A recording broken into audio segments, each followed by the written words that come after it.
Right. Welcome everybody to the March Cumbria Community Council meeting. Today we've got quite a packed agenda, so I'm just going to get moving. Had apologies from Jan from CCDC, Millport Motors, Millport Town Hall, the school, Councillor Marshall and Councillor Ferguson. I think that we are quorate in case we need to make a decision because we've got Angus, Duncan and me here. Today's been quite a hard day for Cumbria Community Council, and thank you very much for all of those who joined us today as we buried Keith at the cathedral. Anyway, we will now need to move forward and see whether or not there's somebody else that we need to get onto the Community Council. It was a sad day, good that so many people turned out to support the family. In terms of declarations of interest, today our discussion is going to be connected to the second home council tax, but also about what we're going to be doing about retrofitting Victorian properties. And I just want to put a declaration of interest in to say I will need to be paying second home council tax because the flat I live in or have in Glasgow for 2 nights a week is nominated my first home, because that will be what I sell if eventually I'm allowed to retire. So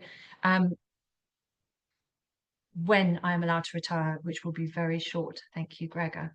So handing over to Gregor, who's going to make it so that I can retire very shortly by reducing our energy bills. Yeah, I was just going to set a bit of context and then make a suggestion. So it doesn't. So the discussion is about retrofitting the properties on the island so that they're more sustainable and comfortable, which doesn't obviously link to the second homes, but it actually does. So the broad situation is that a lot of the properties on the island, so I think 89% are in council bands A, B, and C, so they're relatively small properties. I think the survey in 2016 said that 87% of the properties on the island are flats. So they're quite sort of small, typical tenemented flats. And the majority of them are, well over 100 years old. And they're difficult to heat. And they're not necessarily all of them suitable for year-long permanent residency.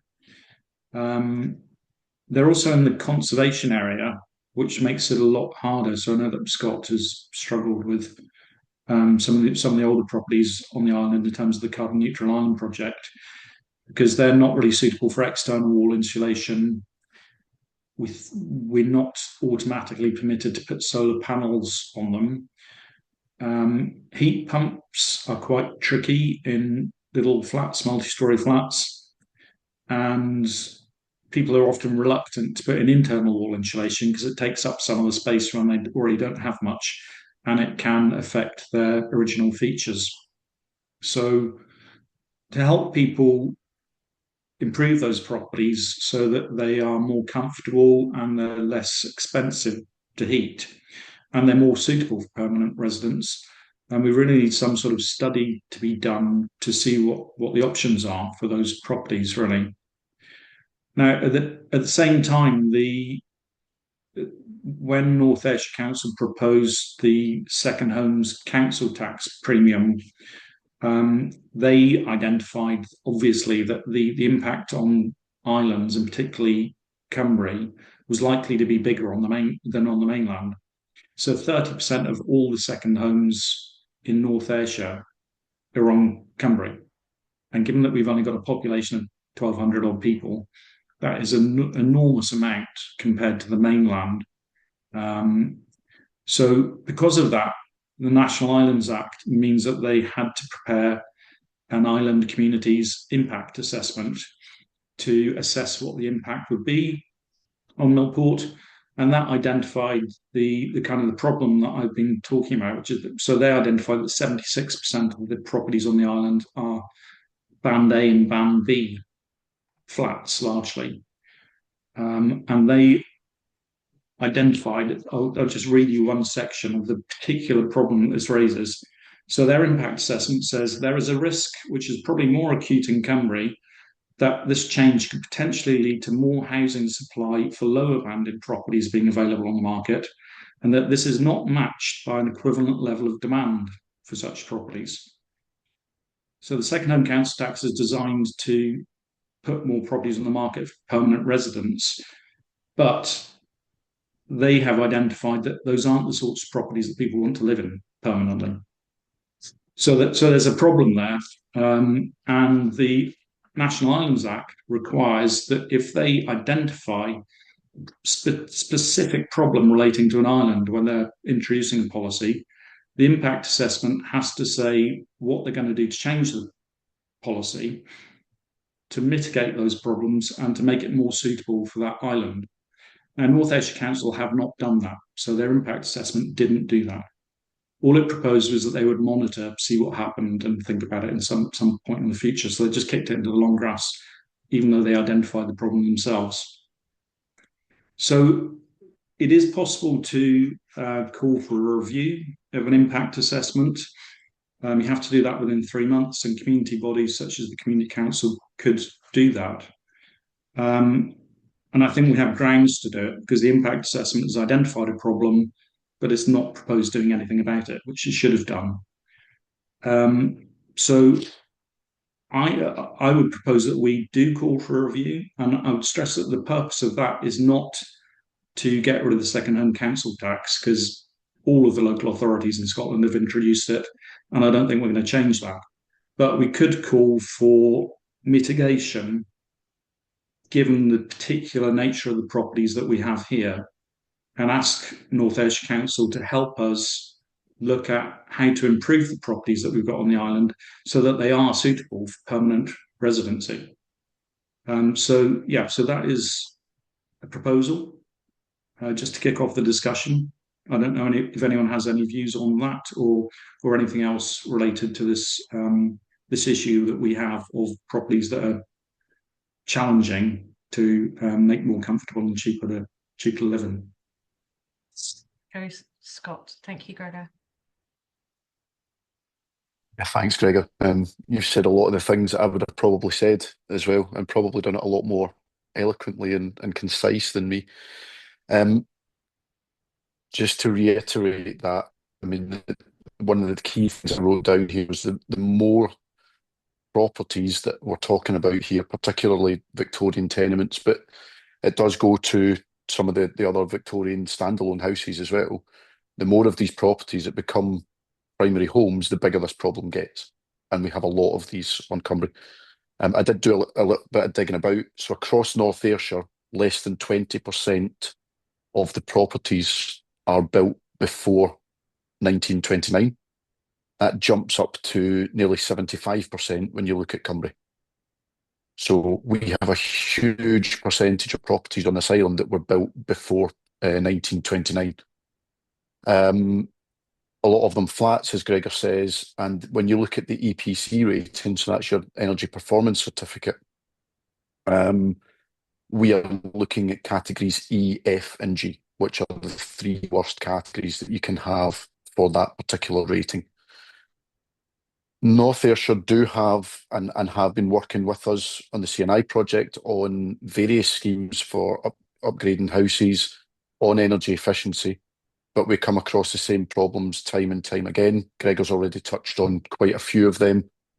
Your standard measures are solar PV, external wall insulation, internal wall insulation, and things like air source heat pumps, all of which are either heavily restricted by the conservation area rules, or we find that the home occupant themselves do not want them. So internal wall insulation is a good example of that, because it would interfere with the period features such as the cornicing, etc. And in the last 2 years, I've come up against that time and time again. There isn't really a lot of innovation measures that are available within these schemes. So we're talking about area-based scheme and Eco4. There are some, but a lot of them are not tried, tested, suitable for the situation that we're in at the moment. We have been working through this. We are looking at various options. One in particular, we've just had the report back. It can't be published at the moment because we've asked for some changes to be made. But one is looking at a community heat network. Now, there are several different options for this, but the general idea behind it is that you would have one energy centre that would generate heat that would then be put out to the individual houses.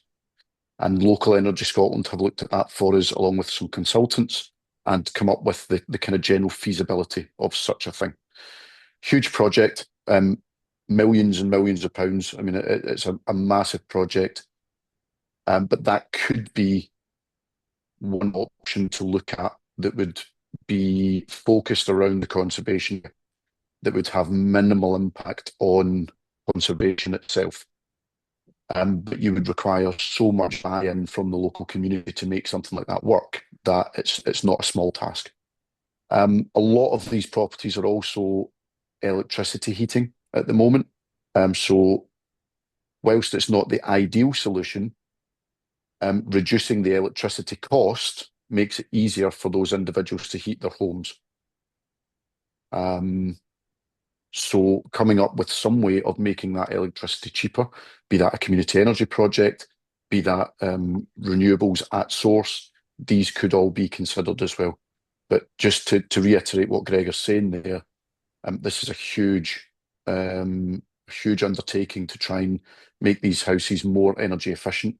It's going to require quite a lot of work at local authority level, Scottish Government probably, the CNI project, but also from the individual households themselves. So does anyone else want to come back with a comment?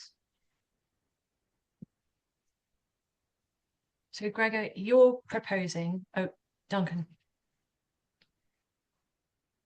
Yeah, sorry, Scott. I was just when you were saying about the heating all the communities. What would be the source of the heat? Is it solar and wind, or is it? So solar and wind could be used for electricity. For actual heat, there are a few different options. So you could have an electric-based system that then the renewables would help feed. One of the options that has come back is biomass. And the reasoning for that is that biomass operates at a much higher temperature than, say, an air source or a ground source system, which then allows you to spread that heat out a lot easier within some of the older properties. But regardless of what they looked at, and it's a very good bit of work. Once I'm able to share it, it will be made public and it will be shared with the Community Council in particular. But regardless of what they looked at, it was a difficult and costly undertaking. But yes, there was several different options there, Duncan. So Gregor, you're asking for agreement for us to go back to North Ayrshire Council and basically challenge them on the validity of their economic impact assessment. So do you want us to take a vote on whether we should do that? Yeah, I mean, I think it's just to put more pressure on them to give us more help to tackle this thing, which is very difficult. They should really have proposed it in their own impact assessment when they identified the problem, but they didn't. So I think we need to call them out on that and have some sort of formal program of assistance that they put forward. If they want to achieve their policy goal, they need to change the nature of some of the property stock on the island. So we need a strategy for doing that. They can't just throw it out there and do nothing and hope for the best and monitor it. And then when the problems come back, do nothing about those either. We need to put a bit more pressure on them. So yeah, I propose that there's a formal application process. You just fill in a form and then they have to review it. They could come back and say, no, there were no problems, at which point we have to think what we do. But I think the problem that seems to be there is so obvious they'll have to do something about it. So Angus is in agreement. Duncan, are you in agreement with that? Okay, right. So that's passed. We agree, Gregor. That's what we're going to do. Okay. Does anybody want to make any other comments or ask any questions? Scott. Just very quickly, if that's all right, Alex. Sorry. Just to point out on this one that North Ayrshire do have certain things that they're already doing in this area. So they do have what they call the LHEs, so local heat and energy something. I can't remember the last two. And also like sort of the area-based scheme. What I would say is that these schemes, whilst have been very successful in an individual property basis, they've proven not to be particularly scalable. So they do not, whilst that might be one of the responses that comes back, and I would expect it probably to be that, they're not particularly scalable. They work on an individual basis, but not on the scale that we're looking at here. So I think, Scott, it would be really useful if when we put that through, we'll loop you in. And so we'll make sure that it's coming from both us and from your, perspective. So, and then let's see what we get back from North Ayrshire Council. So we'll liaise with you and we'll bring it back to the Community Council when we get any information back. Okay, thank you. So I'm going to move on to the rest of the body of the meeting, if that's all right. So in terms of quick updates from organisations, I've heard from the police this evening. They've made an apology because they've got an ongoing incident, which is why we don't have a rep from the police here. There's a live incident happening on the island at the moment. Their report for the last month is that they've had 28 incidents and 1 crime report in the last month. They passed that on to us to let you know. Does anyone have any questions about that? No. Gregor. What is an incident if it isn't a crime? What are 27 incidents? My understanding, mainly from watching TV, so I probably need to check this with the police, is that like before an incident, a crime is when you arrest someone because they've done the thing or you think they've done the thing, but an incident might be when you get a call out to somebody who's might be doing the thing before it happens. That's my understanding from TV. Lorraine's nodding because I think she's watched the same TV programs as me. Okay, so Lorraine, do you want to come in? You're on mute still. You're still on mute. Let me ask you to unmute, see if you get a little message. It's all right. There was a pop-up on my screen that I couldn't get rid of. That I was just thinking, not that I have got any police experience, but I was thinking the same as you.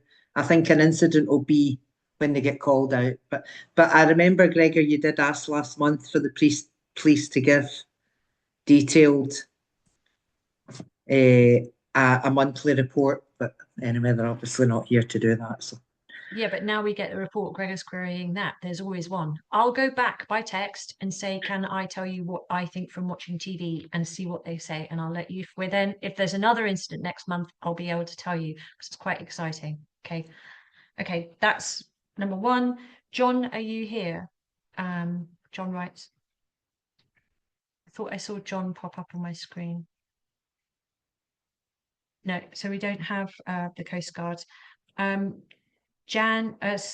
Scott IOCTA has declined to give us a report. Duncan. Hello. Field studies? Can I ask? Oh. Go on. No, what you're wanting the field studies, or you wanting anything else? I'm kind of interested because he's been liaising with North Ayrshire Council about the beaches, and he sent me an email last month to say I'm talking to them about what happens. And I know that there's been a lot of work ongoing on the beaches, but we've also got issues, and we haven't got North Ayrshire Council here, I don't think. We've got issues that we'll come on to in the North Ayrshire Council section, and I'd really like to join up with the with IOCTA, so that in the preparations for getting the island ready for the year, we're talking as one group. So I'd like you to go back. Yeah, I went back. I went to Scott and I asked him obviously to come along tonight. Didn't seem very keen, obviously because he felt he was misreported the last time he was on, and it caused him a lot of heartache for September weekend. So it didn't seem very keen if the press were involved. So in case they misinterpreted what he said. So I might go back to the press and ask for an apology and see whether that entices him back into the meeting. Yeah, anyway, I would like to hear what he says, because he's the one that's in contact with North Ayrshire most of the times. Okay, could you just go back and find out the status? Okay. Yeah. CCDC, I have a report from Jan and apologies from Jan. So she said it's brief, but it's actually quite thorough and quite interesting. So she's given a detailed response in terms of what's happening at Garrison House at the moment. Works are progressing well at Garrison House, and the first of the windows for Cumbria Medical Practice are now in place, and they're delighted with how the new windows are looking. The scaffolding has now been moved around to the east elevation of the garrison and some of the south elevation also. Works conducted in the middle area of the south elevation will be carried out using a section of mobile scaffolding so as not to infringe on the main entrance to Garrison House, ensuring that we still have a ramp and step access to the building. Works are also well underway within the library and painting, laying a new floor and sanding and polishing the wooden floor section of the library is now complete, with the delivery of new furniture, etc., scheduled for 9th of April.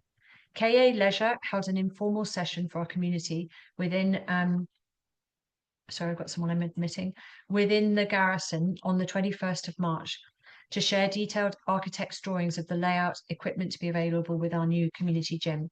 Further details on the opening of these facilities are still to be confirmed. So I'm going to ask Jan whether she'll share that so that we can put that up on social media. Our glass room has also been very busy, hosting not only a public information session hosted by Scott Watson and Diane Smith of the CNI project, but also NAC's carer support session, which occurs monthly, and a new Parent Network Scotland session hosted by Lizzie Barber. Further details of both sessions are available at Garrison House. For those, I'm going to go back to her as well, and I'm going to ask if we can get details to go onto our calendar. I'm trying to fill up the calendar so you can see the dates of sessions more clearly on what's happening on the island. We've also learned this week that our community banker facility provided by the Lloyds Banking Group is to continue beyond May the 6th and hopefully into September 2025. From Monday the 31st of March until the 26th of April, NAC will be displaying information within the garrison in relation to the Milburn Flood Prevention Scheme, and we'll come on to talking about that later on. CCDC, in relation to the pit stop funding for Cumbria for the improvements to be made to our public toilet blocks on the island, I'm happy to say that stage 2 of the application has been submitted and we await word from NAC in relation to allocation of funds and hopefully approval to start works within the next 6 weeks. In regard to Ayrshire Growth Deal funding awarded for the creation of Millport Marina, I'm pleased to report that NAC have now appointed the Marina Principal and integrated design team for the project, and Graham Wallace and I look forward to having further information to share at the forthcoming meetings. Along at our holiday apartments, winter maintenance is nearly completed, including the installation of a new shower room in the Jura apartment. Our Clack apartment is next in line for similar upgrade in May, with a new installation of a new water heater to improve efficiency of the hot water supply and help towards reducing energy costs. Any questions? Great. Over to Cumbria Forum. Lorraine. Okay, good evening, everyone. This month's report is that we have donated Easter eggs to all playgroup, early years and Cumbria primary school children, and every lunch club member and volunteer are also getting an Easter egg. We're funding a school trip to the Science Centre on Tuesday the 1st of April, so the kids are all really excited about that. Our web designer, Athena, is in the process of setting up a Facebook page for our charity shop. So this will be beneficial for keeping locals and visitors alike up to date on the goings on of the charity shop. Lastly, Simply Supports, which we run every Thursday afternoon. Unfortunately, we had to cancel for the next 2 weeks, so there will be no Simply Support for the next 2 weeks due to funerals and other personal commitments that we have. And we will restart on the 17th of April at 2 p.m.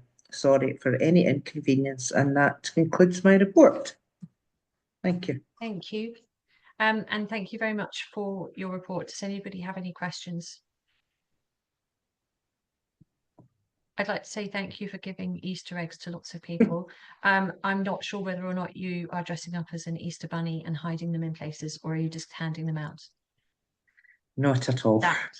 That bit's a tiny bit disappointing, just to say. And you're glad I put that image in your mind, aren't you? There? Okay, Millport Golf Club. Do we have anybody here from that? No, Cumbria Prime is sent their hi, apologies. sorry, Oh, sorry, I'm John McGarity from Millport Golf Club. I was expecting Rudy McIntyre to be here. He said he was going to do this. I was just listening in. So, yeah, just to say we're here. The season officially kicks off this weekend. Our numbers of members are pretty similar to last year. I'm not sure what you got at the last meeting. This is the first one I've been at. Over the winter, we had quite a lot of damage to trees with the storm. Work is ongoing to tidy that up, but still not totally safe. There's a couple of areas where there are unstable trees, so if anyone is kind of wandering around, just to be careful. And another thing that happened over the winter was we got a defibrillator machine installed. I don't know if that's been minuted, but there's one up there on the outside of the golf club, just to let people know. With the defibrillator, can I come in and ask a question? So I recently had training in terms of how to use it. There are now a couple on the island. Is anybody here coordinating who on the island knows how to use one? Scott, I thought you might jump in. Yes, please. Yeah, so the defibrillators are primarily around town at the moment were organised by Stuart Cape in memory of Caldo and another gentleman called Goody, who were friends of his. And there was a lot of fundraising at the time. That fundraising was really to get the defibs, but they need maintenance. So that has been taken on by CCDC in the sense of they will act as a sort of bank account to help fund that. And it's actually myself and the local firefighters that are taking on the responsibility of making sure that the defibs are ready to use. Unfortunately, the ones that are out at the moment are no longer made. We're having to do a lot of work in terms of getting new ones. Some of that is going through the pit stop. And once the new ones are in place, we're hoping to run some sort of training locally so that people will know how to use them. They are pretty easy, though, to be fair. And John, I will coordinate with yourself up at the golf course to see if there's anything that we can link in there just to help out as well. It's still a bit kind of fresh and ad hoc at the moment, but yes, we are working on that at the moment. And Stuart is involved as well, naturally, as he was the one involved in the funding initially. Thank you. I think that's fantastic. We have them installed in Glasgow and some of the facilities that I've in my other half of my life. And in the first week of having a defib, it saved a life. And it was one of the medical team who'd gone to go and play five-a-side football, and one of them keeled over. And so they're really, really important. I think they're really easy to use, but it's really useful if you don't feel worried about using them because you know kind of more or less what you're doing. I know they talk you through it, but I think it would make it a smoother issue on the island. So we really support you in that campaign. Lorraine. Actually, the Cumbria Forum have purchased a defibrillator. It's a portable one, and it's in the Newton at the moment, mainly for use at the lunch club on a Wednesday. And I know that Jackie, the ambulance driver, is arranging some training for the volunteers. It does sound like you're saying that the lunch club gets a bit racy. That's all I'm taking away from that. But I mean, it is there for other people to use, obviously, but I think that's the central point where it is. So just to say that I totally forgot all about that, Alex.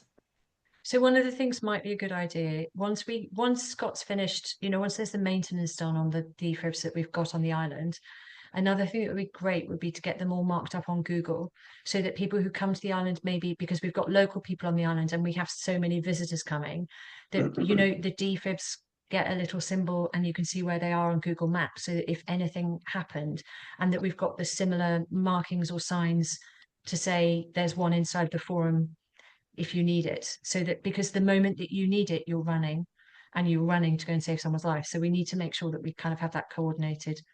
That might be a lovely project for the ambulance crew as well, between their coffees. Okay. Thank you. That's really interesting. Right. Any other questions on that? Oh, I think just John, on the golf course, I've heard complaints. I'm a golf widow myself about the size of some of the holes and how difficult they are. I'd just like to pass that on to you. Just a small complaint. Well, maybe the holes should stay the same. Maybe smaller balls is maybe another option. Very good idea. I'll pass that on to anyone who might be, I'm speaking for a friend who might be interested. Thank you. Field Studies Council. Yeah, I'm afraid it's the same for everyone, Alex. It's the same size for everyone. So anyway, as we've just talked about, we kicked off March with a level 3 outdoor first aid course for all the staff and climbing assessments, which we used defibs and whatever else. So and all the staff, and we all passed. So just to make you aware, we have one at the station as well. At the centre, there's one in the shop. So if anybody's passed, but it's marked on the window to let you know. And we've also got one in the boat. Anyway, March is always a busy month for the primary schools visiting the centre, taking advantage of the reduced boarding rates.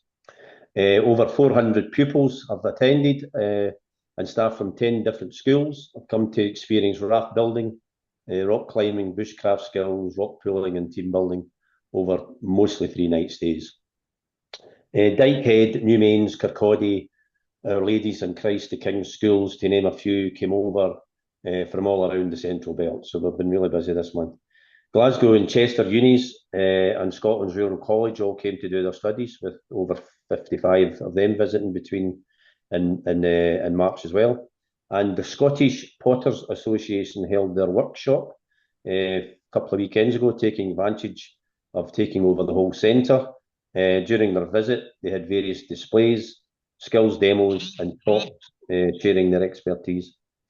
Finishing off on a Saturday night with a wonderful ceilidh. And to finish off, last weekend, Carluke Boys Brigade took over the centre as well, and by all accounts had a fantastic weekend. That's all from the FSC. Thank you. Does anybody have any queries or any questions?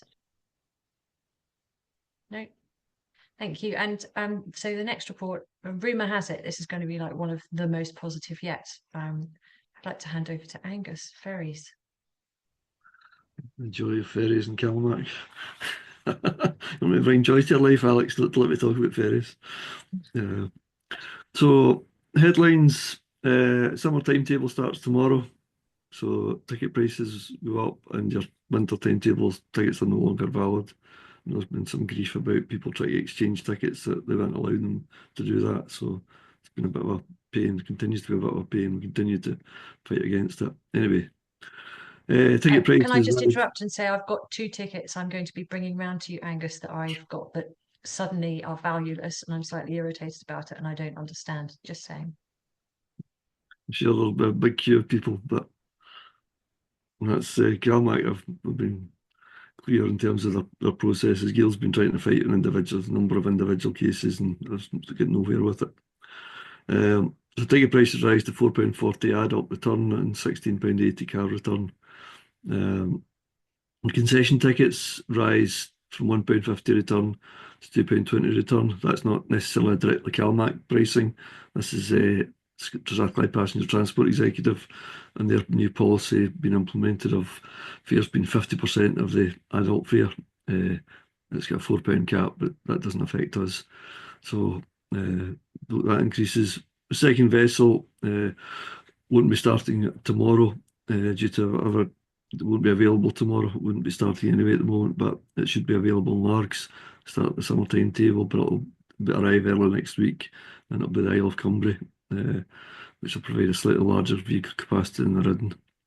We did ask for a bigger vessel at the Loch Fyne, but there was no traction with that. We did try to include additional timetabled services for holiday weekends, but they should have capability to mobilise the second vessel if busy, and if people feel there's large queues building up, then they should be going to the office and saying put the second vessel on, because that's what it's there for, and they should mobilise it for more than about half a dozen cars left behind.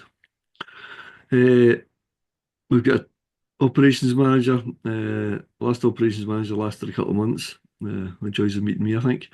But there's a recruitment process ongoing internally to CalMac, which I believe will conclude in the next few weeks. So hopefully we'll get a new face focused on Clyde North as opposed to the whole of the Clyde. Contingency planning continues to be a frustration. I've got a further meeting with some of the management about ships and crews and operations to try and look at the contingency planning process and see what they can improve, particularly for the winter period, where we've only got the one vessel. Ticket scanning both ways will remain. Staff will be full-time from now onwards for the whole timetable from first time to last time. So you won't be getting scanned on the deck, they'll be scanned on shore from the Cumbria side. No great progress with other ticketing issues. Quite a lot of work ongoing with the Ferries Community Board that I'm involved with, looking across the whole network.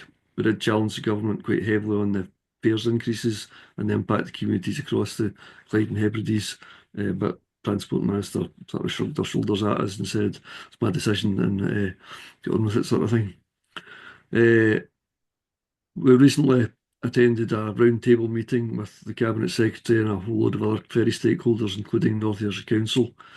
Councillor Hill and Chief Executive Craig Hatton were there, along with equivalents from around the local authorities served by ferries. We did receive, the Ferries Community Board received quite positive engagement from the Transport Minister about the Transport Scotland as they work to set up a new contract from October 2025. And we're continuing to push for the operator to be far more accountable to communities and far more transparent with decision makings across the network, to improve capacity and how they utilise their current vessels, and to be more flexible and responsive to community needs, and to support community growth, because that's something that, you know, the aspirations of growth across the network aren't really reflecting anything CalMac do, and really improving resilience with our big focus area to improve how to respond to weather-related incidents and improve contingency for technical disruptions and improve compensation processes. So those are the headlines we're pushing across Scotland for the Clyde and Hebrides network.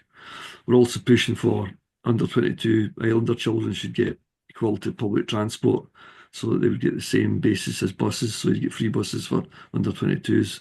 That's an ongoing campaign that we're continuing to push for, and that island clubs and youth groups travelling off to events should get low-cost bus travel. They shouldn't be charged a massive bill for going to community club and youth events. That connectivity should be a coordinated requirement of all service providers, and the needs of disabled and special needs customers should be integrated in service design. So there's a lot of pushing that, but there are some positive noises in terms of the future contract, but the behaviours of CalMac are, and the cultural challenge for them to improve their organisation to be just community focused as opposed to be inward looking, remain a huge challenge. Thank you. Duncan. Angus, you were just saying about if the queue builds basically round the corner by the green shutters up towards the War Memorial, you then got to go and ask them to put a ferry on. They should be able to. They should automatically do it, but there's no reason that.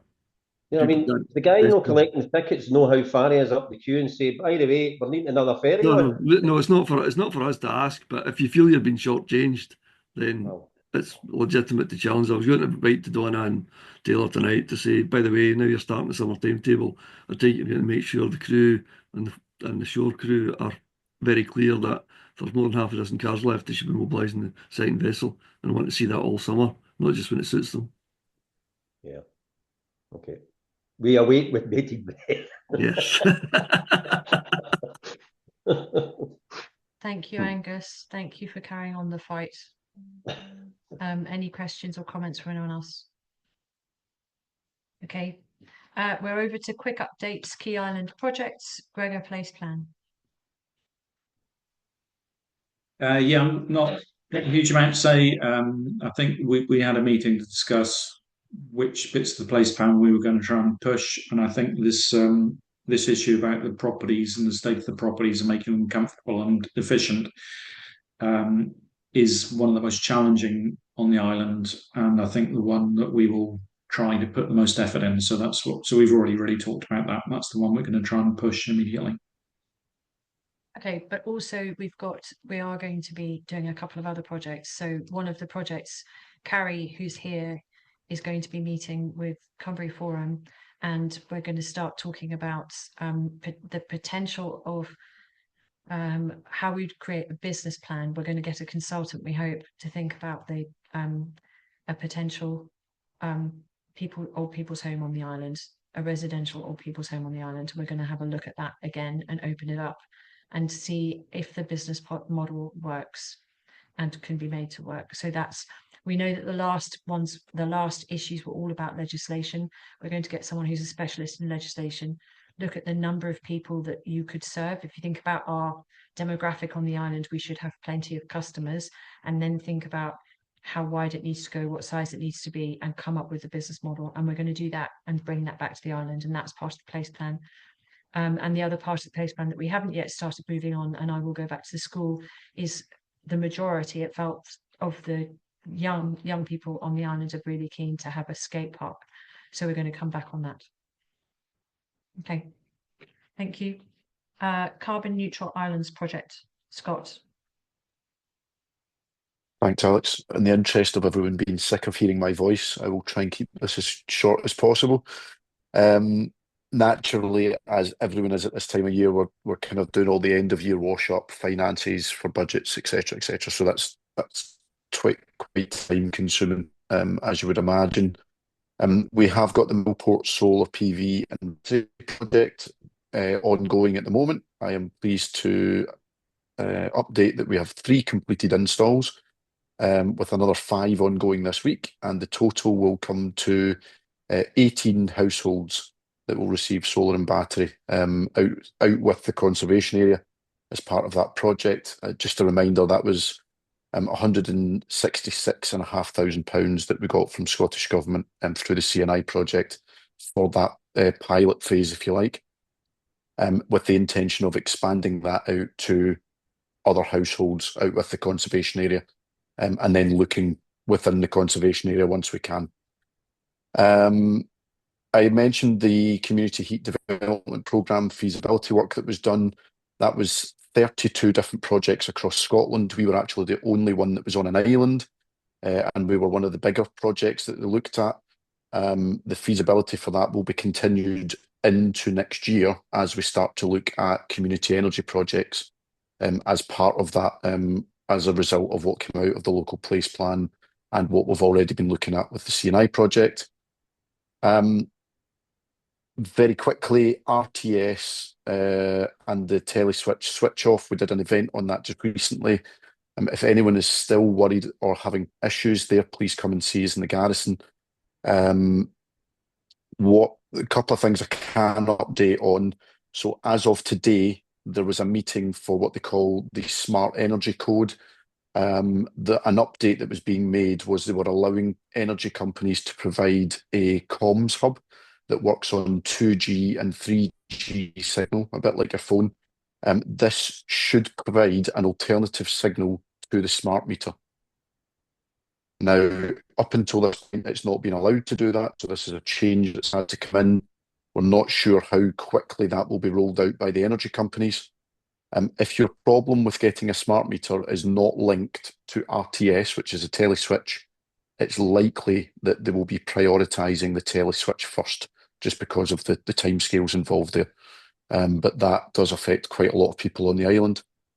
Also, I have been asked recently by a number of people, they're now being contacted by energy companies when they're getting their smart meters installed, asking what update they would like their smart meter to report back, half-hourly, hourly, daily, monthly, etc. There is no right or wrong answer to this. Half-hourly provides the most detailed response in terms of accuracy, insight, and smart tariffs. Some of the time of use tariffs that you can get rely on half-hourly or hourly updates. Some people do have concerns about privacy around their usage. However, the data that is being sent is actually anonymised and protected. Daily readings, they're quite simple when you get your bills through, etc., and they still provide a decent amount of accuracy. Monthly readings, if people are really concerned about privacy, are an option, but you tend to find that the tariffs that are available to you are not quite as good, shall we say. Like I say, it is a personal choice. If anyone would like to talk through it a wee bit more, then please come and see me. But realistically, I think the privacy concerns that some people have raised are fairly minimal for this type of data that's been shared. And that's everything I've got at the moment. Okay, thank you. Thanks, Scott. Does anyone have any questions? Okay, I'm going to move on to the town hall. I have apologies from the town hall and a quick report. Works continuing on the finishing touches of the new community hall. The trustees and volunteers are undertaking tasks after the works are completed to dress the building ready for Open Doors Day sometime in July.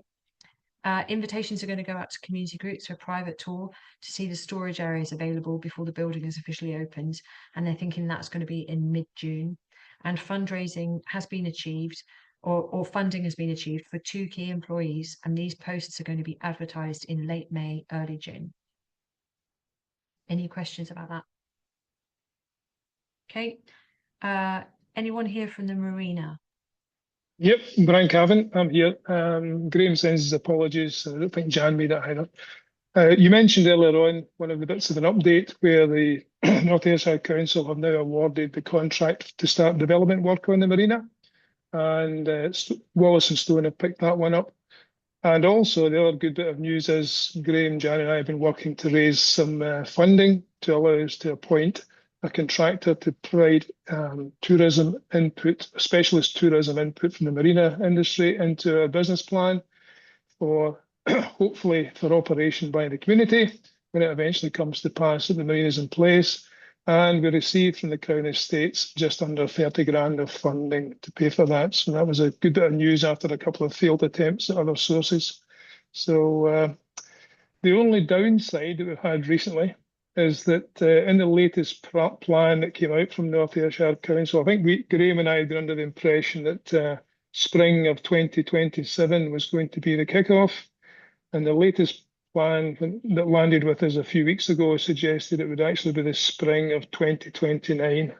So we'll watch this space to see if that changes or gets brought forward at all. But a little bit disappointing that whether it's to do with, cutbacks and such like, I don't know, but they seem to have a lot of process in place for selecting contractors and then selecting building contractors, and that's part and parcel of it. So hopefully now that Wallace and Stone are in place, we'll be allowed to input to their design and assist them any way we can. And obviously at that point, we will then help and ensure that other entities, like the Millport Marina Group, Tourism Group, as and when get a chance to have their say as well and comment on any plans that are starting to, if you like, become tangible. And that's about all from us. Okay. Thank you, Brian. Can I just ask, so the tourism consultation that you held, that was you bringing Scotto in, was it? Yes, we had Scotto and we had ARIA. They were the two sources, and we've got a report back from Scotto, and which was interesting enough, and it's there for anyone to see and to share. And there are upsides not just in direct connection with the marina, but in other areas that people might want to look at and pick up on. So I don't know if Jan has shared that or distributed the report out to me. Okay, No. I'll ask her to to do that. Yeah, I'll ask her to do that. So one of the things for people who don't know, Scotto is really an interesting, I work with them in my other life in Glasgow. They do quite a lot of work on community-based tourism, and they have, particularly because Visit Scotland's pulled out of running tourist information centres around the country, Scotto's been in looking at how communities can work together to deliver really great tourism outcomes.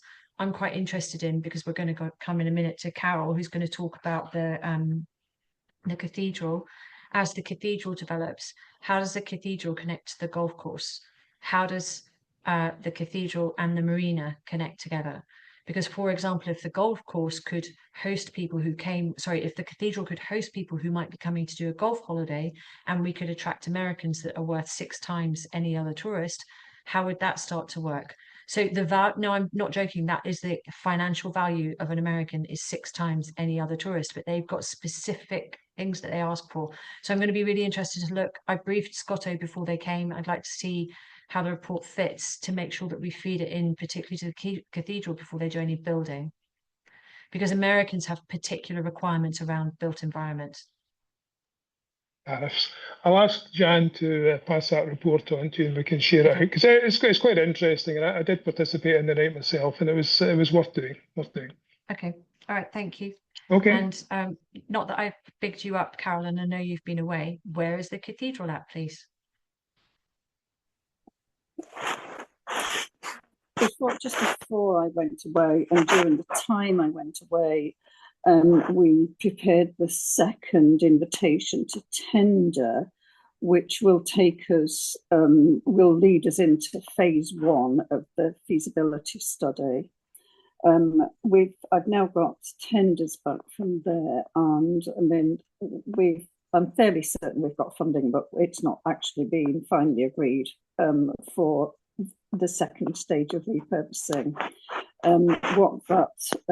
So the next stage, the stage we're at the moment is we're going sorry, I'm a bit brain dead, is that it will comprise 3 things. Firstly, getting planning permissions, which are likely to take at least 6 to 8 months. Secondly, the preparation of detailed drawings, which comes into your exactly what Americans want, because we are quite keen to actually reinvigorate the old links that the cathedral had with the USA. And finally, it will actually prepare, it will support the development of a proper fundraising plan for the next stage. So the idea is that we'll move into this will move us into phase 1. The other thing that I've been looking for is funding for a project manager to manage this, because, for example, the tender that we've got in for the next phase, we've got no fewer than 10 different experts in all sorts of things that will actually all provide little bits and pieces for it to run in together. And actually, that's a lot of work for somebody who is not being paid. And that's all I really know, because I've not really been, as you know, I've just been away. I'm just back, and we've been focusing on, I've been focusing on this afternoon rather than what's happening at the cathedral. Yeah, thank you, Carol. I know today's been quite a difficult day for everybody, but thank you for that. Okay, so when we get the Scotto report and the ARIA report in, let's just make sure that we start joining that together. And John, I'd like to share that with the golf club as well. I'd really like to start having conversations about if we brought, how do we attract as a whole island together rather than one part of the island. And in Glasgow, this is part of the work I do, we start looking at bringing in online travel booking companies that then book them for you, but you have to have a joined up offering. Yeah, no, I've had conversations even with companies in Scandinavia who want to send golfers here, but they've got the people, we've got the golf course, but there's all the bit in between of getting them from the airport to here, meeting the ferries, having somewhere to stay, food, blah blah blah. Like, I can't do that, and someone in Stockholm can't do that, right? So there's definitely an opportunity there. And this is what Scotto is fantastic. That's because they bring communities together and they help you work through that customer journey. And then that would bring every stage of income to the island as a group, but we'd have to all work together as a group. So that would be an aim. Okay, thank you. Gregor, and I know you've got quite a few planning and licensing applications. I'll start with a simple one. So there's a couple of planning applications. There's one for 10 Kames Bay, where there was an extension proposed before, which proved a little bit controversial. So that has been withdrawn, and a revised application has been submitted. So if you're interested in the previous one, you might want to have a look at the new one. There's also an application in for 17 Cardiff Street, which I think is the old Bremner's bike hire place, to convert that into dwelling, a house, which is an interesting design. Couple of other things. So the Water Sports Centre has got planning permission to become a kind of a glamping site. So that's hopefully good news. We've also contacted North Ayrshire Council to find out what's going on with the solar farm, because it's now more than a year since they got planning permission on appeal to build that. And North Ayrshire Council have still had no contact whatsoever with the applicant or with anybody else on that. So it's a bit curious, but it seems that nothing's happened. Before they start doing anything, there's quite a lot of conditions they need to comply with that they would have to talk to North Ayrshire Council about how they did it, and they haven't. So it seems like nothing is going to happen imminently. So the final thing is the Millburn flood prevention scheme, which is progressing at the moment. So North Ayrshire Council have published some proposals for consultation. There's going to be an exhibition, I think, in the Garrison from the 31st of March to the 26th of April. There's going to be a drop-in session on the 16th of April. And the online consultation, people have got up until the 30th of April to fill in an online response to that. So I would advise you to have a look at it and to try and understand it. It's caused quite a lot of concern amongst a number of people. And I think it's not clear whether what is proposed is a diversion or an overflow. I think it certainly was going to be an overflow, but it's not clear whether that's still the case. And there is certainly concern that the proposals do not actually address the underlying problems.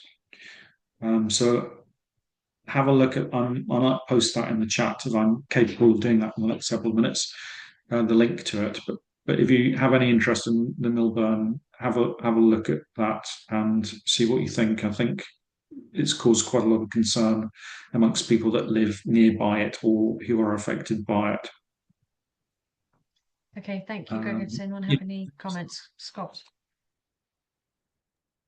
I think you probably knew this one was coming as well, Alex.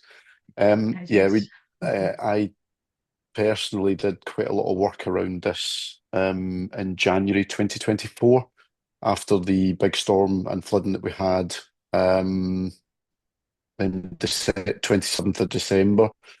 There was a lot of data, a lot of research went into that, and it was all presented to those that are affected by that are designing this, should we say. We got a lot of input from local residents, from the golf club and from others, and unfortunately it all seems to have been ignored as part of this, which seems quite disappointing. As Gregor said, there's serious questions about whether what is being proposed actually fixes the problems or not. Also, having had quite a keen interest in this, again, Gregor's just sort of highlighted part of it. There's now confusion about whether it's an overflow or whether it's a full diversion, which has serious impact if it is the latter. And there are also other changes from what was initially put out compared to what is now being put out in terms of the design, etc. None of which seems to have been put out to stakeholders or to the local community. Okay, thank you. So Gregor, we also you've shared them on Facebook. Okay, so you can look at our Facebook feed if you want to find links to all of these. Okay, thank you. I'm mindful of time. It's in the chat. I've just put a link in the chat if anybody wants to click on that immediately. Okay, thank you. So Thomas Reaney apologised just after the meeting had started, so he isn't here. I will pick up separately with him, and the items that I'm going to be picking up include Kames Bay, what's happening about the waterlogged area that's come from the community this month. Kayaks on the public land, a complaint from the community, a complaint or a request to understand more about what's happening on the Harris fenced area on Kames Bay, when that's going to be dealt with. So I'll see if I can get an update in terms of the works from him. Last month, I was challenged about whether or not knotweed had been sprayed, and I said I thought it hadn't.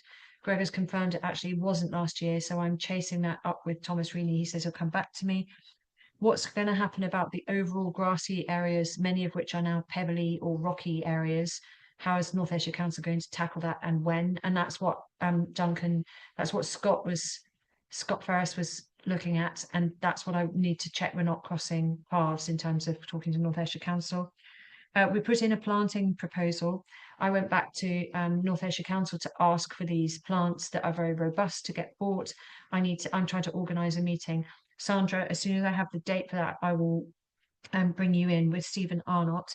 I think also then what we're going to do is call a community planting day and ask for help to people to put plants in soil and then get the whole island looking good before the spring.